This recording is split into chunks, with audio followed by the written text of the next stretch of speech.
Facilities often are different between a farm or feedlot, a sale barn, or a processing plant. Since the driver loads and frequently offloads cattle, he or she should inspect those facilities before beginning the process. A good loading facility will promote the easy flow of cattle and will take advantage of cattle's natural behavior by using solid-sided, curved chutes or raceways and well-lit or natural lighting. On and off loading areas should be free of obstructions, sharp edges, faulty gates, or distracting objects such as deep shadows or bright spots that may cause balking, fear, or injury. If ramps are part of the loading or unloading operation, generally they should not exceed an angle of 20 degrees. They should be clean and free of debris, with risers, cleats, or a roughened surface to avoid slips and falls. Solid side panels should be secured along the ramp, and no gaps should occur between the truck and ramp.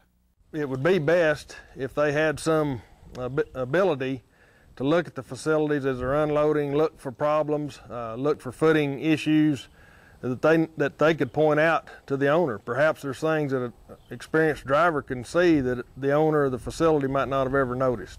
And so that communication needs to be there. If they see a potential problem for an animal coming off a truck and injuring themselves, that needs to be pointed out. There's a lot of operations that rely on portable chutes for loading and unloading of cattle, particularly in some of the more remote areas and winter grazing situations. They'll offload those trucks with portable chutes.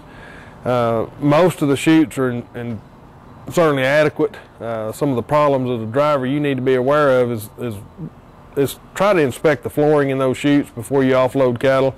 The owner of that chute may not have been aware of some problems that occurred in movement. Look for any breakage in welds, sideboards coming off of those chutes as well is always a problem.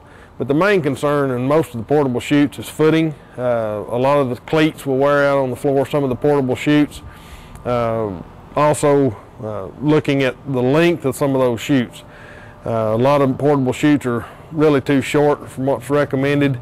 So you need to make sure that everybody's aware of potential problems with cattle coming off of that chute and slipping.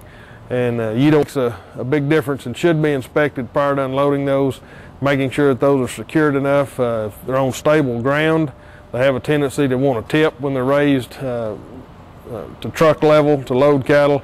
So make sure that all that is secure and fastened in such a way that cattle can't turn the chute over as they come off. You can see all sorts of problems and issues with portable chutes. You just have to be careful, make sure they're maintained properly, and inspect them before you load or unload cattle. Loading cattle from a feed yard point of view and from a trucker point of view is a two-way street. I try very hard to listen to complaints that truckers have about where my facility might be lacking so that I can go and change it. I hope my truck drivers feel comfortable enough with us that they can say, hey, look, this is off. You need to fix this corner. It's got an edge to it that's hurting the cattle when they go up into the loading chute. But at the same time, I can say, hey, look, when you stand there, the cattle aren't going to go past you. I really need you to move down here and put the hot shot away.